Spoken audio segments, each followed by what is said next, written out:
በስመ አብ ወወልድ ወመንፈስ ቅዱስ አሐዱ አምላክ አሜን። የተወደዳችሁ የልዑል እግዚአብሔር ቤተሰቦች የእናታችን የቅድስት ድንግል ማርያም የአስራት ቃል ኪዳን የበረከት ልጆች የጻድቃን የሰማዕታት ወዳጆች በወደደንና ባፈቀረን በልዑል እግዚአብሔር ፍጹም ሰላም እላችኋለሁ። እንደምን ዋላችሁ? እንደምን ለይሳ ደረሳችሁ?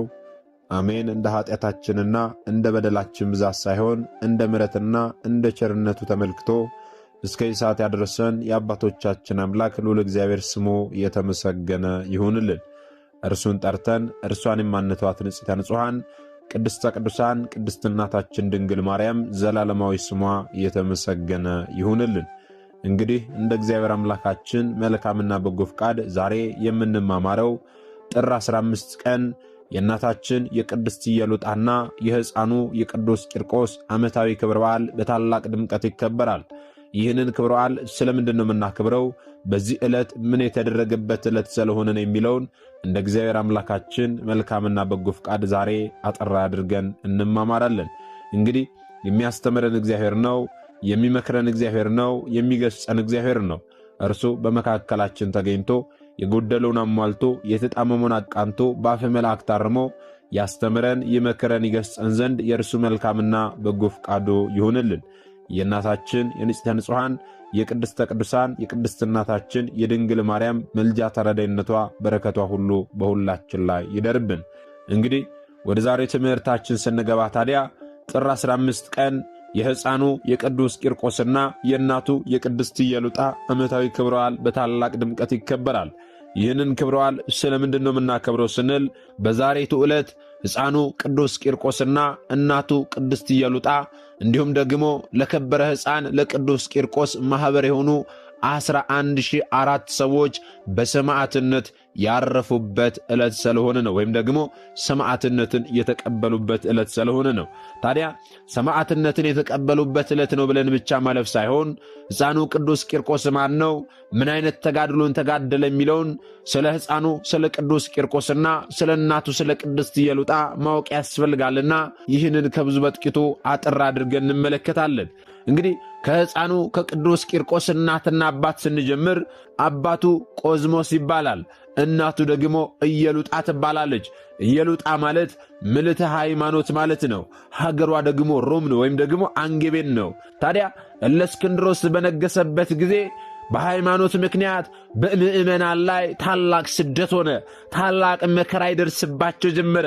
እናታችን ቅድስት ኢየሉጣም በዛ በፈተናው በዛ በስደቱ ወራት ላይ ስደት እንደመጣ መከራ እየደረሰባቸው እንደሆነ ስትመለከት የ3 ዓመት ሕፃን ልጇን ይዛ ሕፃኑ ቅዱስ ቂርቆስን ይዛ ከሮም ተነስታ ወደ ጠርሴስ ተሰዳ በዚያ ተቀመጠች። ወደዚያች አገርም ያ ከእርሱ ሸሽታ የሄደችው መኮንን እለእስክንድሮስ መጣ። ጭፍሮቹም ክርስቲያኖችን ይፈልጓቸው ጀመረ። ክርስቲያኖቹን በሚፈልጉባቸው ጊዜ የንጉሡ ጭፍሮች እናታችን ቅድስት ኢየሉጣን በፈለጋቸው ውስጥ አገኟት። ያዟትና ወደ መኮንኑ አደረሷት። የክርስቲያን ወገንም እንደሆነች ለንጉሡ ነገሩት። በዚህ ጊዜ መኮንኑ እናታችን ቅድስት ኢየሉጣን እንዲህ አላት፣ አንቺ ሴትዮ አለ፣ ተናገሪ፣ ከወዴት ነሽ? ወገንሽ ወዴት ነው? ሀገርሽስ ወዴት ነው? ስምሽስ ማን ይባላል? እያለ መኮንኑ እናታችን ቅድስት ኢየሉጣን ይጠይቃት ጀመረ። የከበረች እናታችን ቅድስት ኢየሉጣም እንዲህ ብላ መለሰችለት፣ የአንጌቤን ሰው ለሆንኩ ለእኔ ወገኖቼ ለኢቆንዮን ሀገር አለቆች የሆኑ ኤሳውሮሳውያን ናቸው። እኔም በአንተ ምክንያት ሸሽቼ ነበረ፣ እነሆ ዛሬ ግን በእጅ ውስጥ ገባው፣ በእጅ ውስጥ ነኝ አለችው። መኮንኑም በዚህ ጊዜ በእጅ ውስጥ እንደሆንሽ ታውቂያለሽና አሁን የምልሽን አድርጊ፣ የሚሻልሽን ምረጪ፣ ስምሽን ተናገሪ፣ እኔንም እሺ በይኝና ለአማልክት ሰዊ አላት። በዚህ ጊዜ የከበረች እናታችን ቅድስት ኢየሉጣ ለረከሱ አማልክት አንተ ላቆምካቸው፣ ዓይን እያላቸው ለማያዩ፣ ጆሮ እያላቸው ለማይሰሙ እኔ አልሰዋም አለችው። አልሰዋም ስትለው በይ ስምሽን ስጪ ተናገሪ አላት። እርሷም በዚህ ጊዜ ስሜን ፈልገኸው ከሆነ ስሜ ክርስቲያን መባል ነው አለችው። መኮንኑም እንዲህ አለ፣ ይህ ስንፍና ነው፣ የሚጠቅምሽ አይደለም። እንዳትሞች ከፈለግሽ አሁኑ እንዳልገልሽ የማትፈልጊ ከሆነ ስምሽን ስጪ ተናገሪ አላት። በዚህ ጊዜ እናታችን የኔ ስም ክርስቲያን መባል እንደሆነ ነገርኩ። ሞት የሚሽረውና በሰው ዘንድ የምትጠራበትን ስም ከሆነ የፈለግከው ኢየሉጣ እባላለሁ ብላ መለሰችለት። መኮንኑ በዚህ ጊዜ ጽኑ የሆኑ ስቃዮችን በላይሽ ላይ ሳላመጣ ተነስተሽ መሥዋዕትን ለአማልክት አቅርቢ ሰዊ አላት። የከበረች እናታችን ቅድስት ኢየሉጣ እውነትን ማወቅ የምትፈልግ ከሆነ እውነት ለማን መስገድ እንደሌለብንና ለማን መስገድ እንዳለብን ማወቅን የምትፈልግ ከሆነ ዕድሜው 3 ዓመት የሆነ ሕፃን ልጅ በከተማው አለና ከከተማ ውስጥ ዕድሜው የ3 ዓመት ሕፃን ልጅን ወታደሮች ይዘው ይመጡ ዘንድ አዋጅን አስነግር፣ ወታደሮችን ላካለችው። የከተማው ሰው ሁሉ አዋጁን ሰምቶ ስለነበረ የ3 ዓመት ሕፃን ልጅ ያለው ሁሉ ልጆቻቸውን ደብቀው ሸሽገው ነበርና የእናታችን የቅድስት ኢየሉጣ ልጅ እናቱ ተይዛ ስለነበረ በከተማው መካከል እርሱ ብቻ ተገኘ። ይህ ሕፃን የስንት ዓመት ልጅ ነው ብለው ጠየቁ። ስለ እርሱ ሰዎችን ሲጠይቁ ሰዎችም ተናገሩ። ይህ ሕፃን የ3 ዓመት ሕፃን ልጅ ነው፣ የክርስቲያናዊት መበለት ልጅ ነው ብለው ስለ ሕፃኑ ስለ ቅዱስ ቂርቆስ ለነዚያ ለንጉሡ ወታደሮች ነገሯቸው። የንጉሡ ወታደሮችም ያንን ሕፃን ልጅ ይዘው ወደ መኮንኑ ወሰዱት። መኮንኑም ሲመለከተው መልኩ የሚያምርና ደም ግባት ያለው እንደሆነ ባየው ጊዜ እጅጉን ደስ የምትል ደስተኛ የሆንክ ሕፃን ሆይ ሰላምታ ላንተ ይገባሃል አለው። ሕፃኑ ቅዱስ ቂርቆስ ገና በ3 ዓመቱ እንዲህ አለ። አዎ እኔን ደስተኛ ማለት መልካም ነው አለ። መልካም ተናገርክ አለ። ግን ለአንተ ደስታ የለህም፣ እግዚአብሔር ለዝንጎች ደስታ የላቸውም ብሏልና አንተ ደስታ የለህም። ንጉሡን ይናገረው ዘንድ ጀመረ። ልብ በሉ ወገኖቼ፣ ገና የ3 ዓመት ሕፃን ልጅ በንጉሥ ፊት ቆሞ ንጉሡን ይናገረው ጀመረ። አይደለም ዛሬ የ3 ዓመት ሕፃን ልጅ ትልቅ ሰው እንኳን ቢሆን በንጉሥ ፊት ቆሞ መናገር ንጉሥን መዝለፍ ይችላልን? ወገኖቼ በዚህ ጊዜ ንጉሡ እንዲህ አለ፣ ሳልጠይቅህ ይህንን ያህል ትመልስልኛለህን? አለው። እኔ አንተ ደስተኛ ደስ የምትል ልጅ ሆይ ሰላምታ ላንተ ይገባል ያልኩት ሌላ ነገር አላልኩም። አንተ ግን ብዙ ነገር ተናገርክ። ምንም ሳልጠይቅ ይህንን ነገር ታወራለህ ትናገራለህን? ሲለው ሕፃኑ ቅዱስ ቂርቆስ ገና ምኑን አይተ ገና ከዚህ የሚበልጥ ነገርን እመልስልሃለሁ እናገርሃለሁ አለው። በዚህ ጊዜ መኮንኑ እንዲህ አለ፣ ስምህ ማን ነው? ስምህን ተናገር አለው። ሕፃኑ ቅዱስ ቂርቆስ ከንጹሕ አዘቅትና ከማይለወጥ ከማይጠፋ ውሃ የተገኘ ሕፃን ስሜ ክርስቲያን መባል ነው ብሎ መለሰለት። መኮንኑ እንዲህ አለ፣ ዳግመኛ እንዳትሞት ከፈለክ እንዳልገልህ ስቃይም እንዳላበዛብህ ከፈለክ ስምህን ንገረኝ፣ እውነተኛውን ትክክለኛውን ስምህን ንገረኝ አለው። ሕፃኑ ቅዱስ ቂርቆስም ስሜ ክርስቲያን መባል እንደሆነ ነገርኩ። ሞክሼ ስሜን የምትሻ ከሆነ ምድራዊ ስሜን የምትሻ ከሆነ ግን እናቴ የሰየመችልኝ ስም ቂርቆስ ነው ብሎ መለሰለት። ልብ በሉ፣ ቀድሞ እናታችን ቅድስት ኢየሉጣ በእንዲህ አይነት ሁኔታ ነው ስሟን የተናገረችው።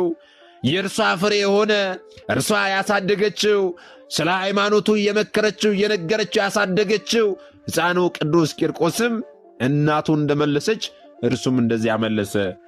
ስሜ ክርስቲያን መባል ነው፣ ነገር ግን ሞክሼ ስሜን የምትሻ ከሆነ የምትፈልግ ከሆነ ስሜ ቂርቆስ ነው አለ። መኮንኑ በዚህ ጊዜ እሺ ሕፃኑ ቅዱስ ቂርቆስ እሺ በለኝና ለአማልክት ሰዋ፣ በሥጋህም ስታድግ ሾመሃለሁ፣ በብዙ ወርቅና ብርማ አከብርሃለሁ። አሁኑኑ እሺ በለኝና ለአማልክት ሰዋ አለው። ሕፃኑ ቅዱስ ቂርቆስ የሰይጣን መልእክተኛ ለእውነትም ጠላቷ የሆንክ ከኔ ራቅ፣ ውግድልኝ፣ ዞር በልልኝ አለው ንጉሡን። ንጉሡ ይህንን ሲሰማ እጅጉኑ ተቆጣ፣ ተናደደ። ደሙ እንደ ውሃ እስከሚፈስ ድረስ ቆዳውን እንዲጨምቁትና እንዲገፉት አዘዘ። ያንን የ3 ዓመት ሕፃን ልጅ ወገኖቼ በምን አይነት አይምሮ ምን አይነት ጭካኔ ቢኖረው ነው ንጉሡ ለአማልክቶቼ አልሰገድም በሚል ብቻ የ3 ዓመት ሕፃን ልጅን ቆዳውን የሚያስገፍፈው? ደሙ እንደ ውሃ እስኪፈስ ድረስ እንዲደማ እንዲገረፍ የሚያደርገው ምን አይነት ጭካኔ ነው ወገኖቼ? ይህንን አደረገበት ገና የ3 ዓመት ሕፃን ልጅ ላይ። የከበረች እናታችን ቅድስት ኢየሉጣም የልጇን መሰቃየት የልጇን ቆዳው መገፈፍ መገረፍ ስትመለከት፣ የልጇን ትዕግሥት ስትመለከት እግዚአብሔርን አመሰገነች። ልጄ እንዲሆነብኝ ብላ አልተጸጸተችም። ልጄን ሊገሉብኝ ነው ብላ ሃይማኖቷን ክዳ ለጣዖት አልሰገደችም። እርሷ የእርሱን ጽናት ስትመለከት ይልቁንም እግዚአብሔር አምላክን አመሰገነች። ከዚህ በኋላ መኮንኑ አንድ ትእዛዝ አዘዘ። ጨውና ሰናፍጭ አምጡ አለ። ያንን ጨውና ሰናፍጭ ካመጡ በኋላ በሁለቱም አፍንጮቻቸው ውስጥ ከፍተው ያንን ጨውና ሰናፍጭ እንዲጨምሩባቸው አዘዘ። በሕፃኑ ቅዱስ ቂርቆስና በእናቱ በቅድስት ኢየሉጣ አፍንጫ ውስጥ ጨውና ሰናፍጭ ጨመሩባቸው እንዲቃጠሉ። ያን ጊዜ ሕፃኑ ቅዱስ ቂርቆስ እያሰቃዩት በአፍንጫው ይህንን እያደረጉበት ትእዛዝ ለጉሮሮዬ ጣፋጭ ሆነ፣ ከማርና ከስኳር ይልቅ ላፌ ጣመኝ እያለ ይጮህ ነበረ። እንዲህ እያለ ይዘምር ነበረ። ያንን ሲመለከቱ እጅጉኑ ተበሳጩ። ወታደሮቹ እያሰቃዩት፣ እርሱ ግን እንደሚሰቃይ ያልሆን አላቸው። ስቃዩ እጅጉኑ ደስ ያሰኘው ነበረ። በዚህ ጊዜ መኮንኑ እንዲህ ብሎ አዘዘ። አሁንም ሁለተኛ ጊዜ የረዘሙና የተሳሉ በእሳትም እንደ ፍም የጋሉ 14 የብረት ችንካሮችን አምጡ አለ። 7ቱን በእናቱ አካላት ውስጥ 7ቱን ደግሞ በሕፃኑ አካላት ውስጥ ጨምሩ ብሎ አዘዘ። የተሳሉ ፍም የሆኑ ጦሮችን፣ የጋሉ ብረቶችን ገና በ3 ዓመት ሕፃን ሰውነት ውስጥ መክተት ማለት ምን አይነት ከባድ ነገር ነው ወገኖቼ! ምን አይነት አረመኔነት ነው! ምን አይነት ጭካኔ ነው! ይህንን ትእዛዝ አዘዘ ንጉሡ። እነዛን የብረት ችንካሮች አምጥተው ደግሞ የቱ ጋር እንደሚሸነክሩ ወይም ደግሞ እንደሚያደርጉባቸው ሲናገር እንዲህ ይላል። 2ቱን በጆሮቹ አለ፣ 2ቱን በዓይኖቹ አለ፣ 2ቱን በአፉና በአፍንጫው አለ፣ አንዱን ደግሞ በልቡ ጨምሩበት አለ። ጆሮቹ እንዲያሩ፣ ዓይኖቹ እንዲጠፉ፣ አንደበቱም እንዲቃጠል፣ ልቡ ውስጥም ጽኑ ሕማም ገብቶ እርሱ ከዚህ ዓለም በሞት እንዲለይ፣ እናቱም ደግሞ በእንዲህ አይነት ሁኔታ ተሰቃይታ እርሷም ከዚህ ዓለም በሞት እንድትለይ በሁለቱም ላይ እንዲያደርጉ ብሎ ትእዛዝን ሰጠ ያ መኮንን። ችንካሮቹም በቅዱሳኑ በሥጋቸው ሁሉ ተጨመሩ። ወገኖቼ ምናልባት እኔና እናንተ ስንናገረው ይቀለን ይሆናል። ነገር ግን በእነርሱ ቦታ ሆነን ጥቂት ደቂቃ ወስደን ብናስበው ምን አይነት ስቃይ እንደተሰቃዩ፣ ሊያውም የ3 ዓመት ሕፃን ልጅ ያላችሁ ሰዎች ልጆቻችሁን ተመልከቱ። የ3 ዓመት ሕፃን ልጃችሁ ይህንን ያህል ስቃይ ሲቀበል ተመልከቱ ወገኖቼ። ዛሬ እኮ አይደለም የጋሉ ብረቶች ቀርቶ እሾህ እንኳን ጣታችንን ሲወጋን ምን ያህል ነው የምንሰቃየው? ምን ያህል ነው የምንታመመው? እንቅፋት እንኳን ሲመታን ምን ያህል ነው ሕመም የሚሰማን? ታዲያ የክብር ባለቤት በሆነ በጌታችን ትእዛዝ የብረቶቹ ግለት ጠፍቶ እንደ በረዶ ቀዘቀዘ። እነርሱም ጤነኞች ሆኑ። ንጉሡ ይህንን መከራ ስቃይ ቢያደርስባቸው፣ ይህንን ችንካር ቢያስቸነክርባቸው፣ ጌታችን ግን የብረቶቹን ግለት አጥፍቶ በረዶ አደረገላቸው፣ አቀዘቀዘላቸው። ከሕመማቸውም ከስቃያቸውም ፈምሷቸው ጤነኞች ሆኑ። በዚህ ጊዜ መኮንኑ ጤነኞች ሆኖ ሲመለከታቸው በማመን ፈንታ አሁንም መልሶ ሊያሰቃያቸው ወደ ወህኒ ቤት ወረወራቸው፣ ወይም ደግሞ ወደ እስር ቤት ወረወራቸው፣ ጣላቸው። ከዚህ በኋላ መኮንኑ እንዲህ አለ። የስቃይ መሳሪያ ይሠራ ዘንድ እንዳዘው ብረት የሚያቀልጥ ሰው አምጡልኝ አለ። ባመጡለት ጊዜ ሕፃኑ ቅዱስ ቂርቆስና እናቱ ቅድስት ኢየሉጣ የሚሰቃዩበትን የስቃይ መሳሪያ እንዴት አድርገው መሥራት እንዳለባቸው መኮንኑ ሊናገር ሲል ሰይጣን ዲያብሎስ ወደ መኮንኑ ልብ ገብቶ አንደበቱን ዘጋውና መናገር ተሳነው። ሕፃኑ ፈጥኖ አክሊል ለመቀበል እንደሚተጋ ሰይጣን ያውቃልና አስቀድሞ የመኮንኑን አንደበት ዘጋው። ከዚህ በኋላ ሕፃኑ ቅዱስ ቂርቆስ እንዲህ አለ። ሠራተኞቹን ጠራቸው። ንጉሡ የስቃይ መሳሪያ እንዲሰሩ የጠራቸውን ሠራተኞቹን ጠራቸውና እንዲህ አላቸው። እኔንና እናቴን የሚያሰቃዩበትን የስቃይ መሳሪያ መሥራት ትችላላችሁን? እኔ ልንገራችሁን አላቸው። ይህ ንጉሥ ወይም ደግሞ ይህ መኮንን ምንም የሚያውቀው ነገር የለም። ስለዚህ እኔ እንደምነግርህ አድርገህ ልትሰራልኝ ትችላለህን አለው ያንን ሠራተኛ። ሠራተኛውም እሺ እንደምትሻው በል ንገረኝ፣ እንደምታዘኝ አድርጌ እኔ እሠራልሃለሁ አለው። ሕፃኑ ቅዱስ ቂርቆስም ማዘዝ ጀመረ። እንዲህ አለ። 2 መላጫዎች ስፋታቸው 4 ክንድ የሆነ ለእኔና ለእናቴ ሥራ አለ። ዳግመኛም የሚያስጨንቅ ራስን የሚመታ እንዲሁም ደግሞ የሚሰብር አንገትን የሚያስር የሚጠመዝዝ ዓይንን የሚያውልቅ አካልን የሚበሳሳ አፍንጫንም የሚያጣምምና የሚሰብር ጆሮን የሚበጥስ ሕዋሳትን የሚፈታና የሚለያይ እንደ ልጓም ሆኖ ምላስን የሚቆርጥ በሰውነትም ውስጥ ገብቶ የሚንቀሳቀስ ቆላፋ ጉጠትን ጎኖችንም የሚፍቅና የሚቆለምም አስጨናቂ የሆነ መሳሪያ ሥራ አለው። እንዴት አድርጎ መስራት እንዳለበትም አንድ ባንድ ቁጭ አድርጎ ነገረው።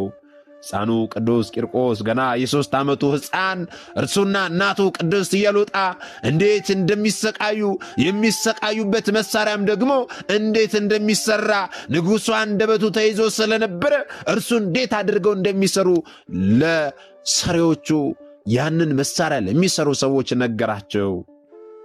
ልብ በሉ ወገኖቼ። ብረት ሰሪውም ታዲያ ይህንን ከሰማ በኋላ እጅጉን አደነቀ።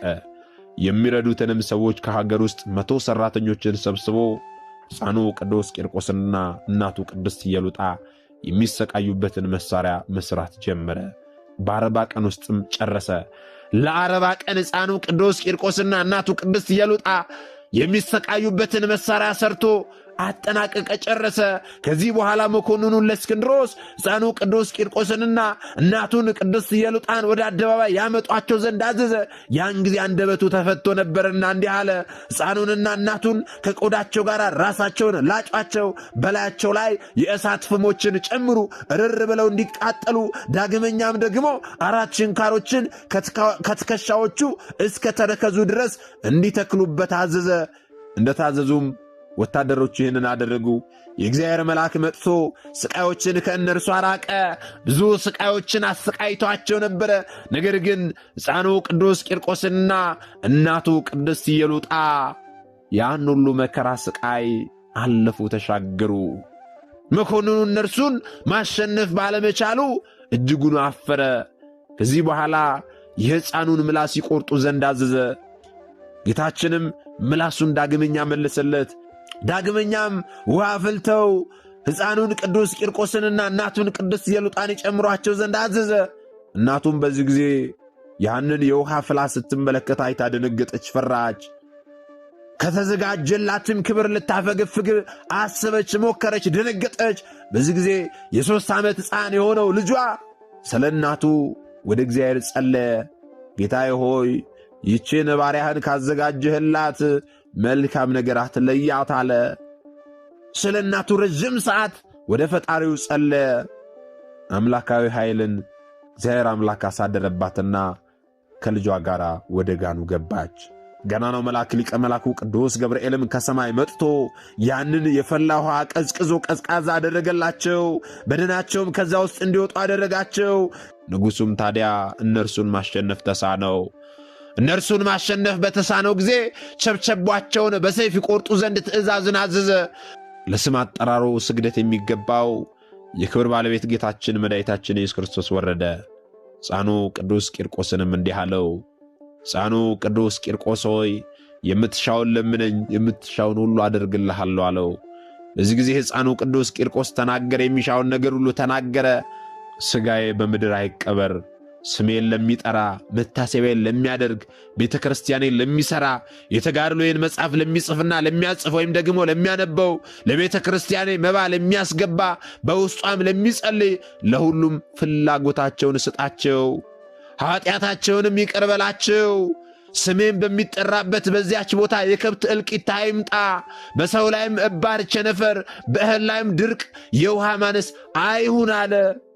ጌታችን መድኃኒታችን ኢየሱስ ክርስቶስም የለመንከኝን ሁሉ እሰጥሃለሁ፣ አንተም በቀኜ ትኖራለህ፣ ሥጋህንም ኤልያስ ባረገበት ሰረገላ ውስጥ አኖራለሁ አለው።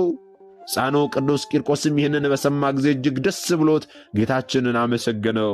ከዚህ በኋላ በሌሊቱ እኩሌታ ከእናቱ ከቅድስት ኢየሉጣ ጋር አንገታቸውን ተቆርጠው ሰማዕትነትን ተቀበሉ፣ ወይም ደግሞ በሰማዕትነት አረፉ። ስለዚህ ዛሬ ጥር 15 ቀን ሕፃኑ ቅዱስ ቂርቆስና እናቱ ቅድስት ኢየሉጣ አንገታቸውን ተቆርጠው ሰማዕትነትን የተቀበሉበት ከነርሱ ጋራም የነበሩ ሰማዕታት ሰማዕትነትን የተቀበሉበት ዕለት ነው። በእውነት ለእግዚአብሔር ምስጋና ይሁን። እኛንም በሕፃኑ በቅዱስ ቂርቆስና በእናቱ በቅድስት ኢየሉጣ ጸሎት ይማረን። በረከታቸው፣ ረድኤታቸው፣ አማላጅነታቸው በሁላችን ላይ ይደርብን። ይህንን አስተምሮ የት ነው የምናገኘው ካላችሁ መጽሐፈ ስንክሳራችን ጥር 15ን ስታነቡ ሙሉ ትምህርቱን ታገኙታላችሁ ማለት ነው። ታዲያ ይህንን የተማርነውን ደግሞ ልናስተምር ያስፈልጋል እንዳልኳችሁ። ምክንያቱም እኛ የተማርነውን አስተምረን ቢሆን እኛ ያውቅነውን አሳውቀን ቢሆን ኖሮ ማንም ሀብተ ወልድና ስመ ክርስትና ሰጥታ ማኅተብ በአንገቱ ላይ ካሰረችበት ከቅድስት ቤተ ክርስቲያን ወጥቶ ወደ ሌሎች ሃይማኖት ተቋማት ባልሄደ ባልገባ ነበር። ነገር ግን እኛ የተማርነውን ስለማናስተምር ያወቅነውን ስለማናሳውቅ ብዙ እህቶቻችንና ወንድሞቻችን እየሳቱ ነው ያሉትና የሳቱትንም ለመመለስ ያሉትንም ለማጽናት አሁን ላይ የተማርነውን ወደፊትም የምንማረውን የቤተ ክርስቲያናችንን አስተምሮ ልናስተምር ያስፈልጋል ማለት ነው። ይህንን እንድናደርግ ደግሞ እርሱ አምላካችን መድኃኒታችን ኢየሱስ ክርስቶስ ሁላችንን ይርዳን። የሰማነውንም በዝነ ልቦናችን ያሳድርብን። ምናልባት ደግሞ ዛሬ ገና ወደዚህ መንፈሳዊ ቻናል የመጣችሁ ሰዎች ካላችሁ ከዚህ በፊት የተማማርነውም ከዚህ በኋላ የምንማማረውም መንፈሳዊ አስተምሮች ወደ እናንተ እንዲደርሱ ከፈለጋችሁ ሰብስክራይብ አድርጋችሁ የደወል ምልክቱን መጫን ይኖርባችኋል። ምክንያቱም ይህ ቴክኖሎጂ ያመጣው ስርዓት ነው፣ ያልኩት አይደለም። ይህንን ካደረጋችሁ ዕለት ዕለት ከዚህ የሚለቀቁ አስተምሮች ወደ እናንተ ይደርሳሉ። ይህንን ካላደረጋችሁ ደግሞ ዛሬ እንዳጋጣሚ ይህንን አስተምሮ ሰምታችሁ ሊሆን ይችላል፣ በቀጣይ ከዚህ የሚለቀቁ አስተምሮች ወደ እናንተ አይደርሱም ማለት ነው። ስለዚህ ወደ እናንተ እንዲደርሱ ከፈለጋችሁ ሰብስክራይብ አድርጋችሁ የደወል ምልክቱን መጫን ይኖርባችኋል ማለት ነው። ወስብሐት ለእግዚአብሔር ወለወላዲቱ ድንግል ወለመስቀሉ ክቡር። ይቆየን።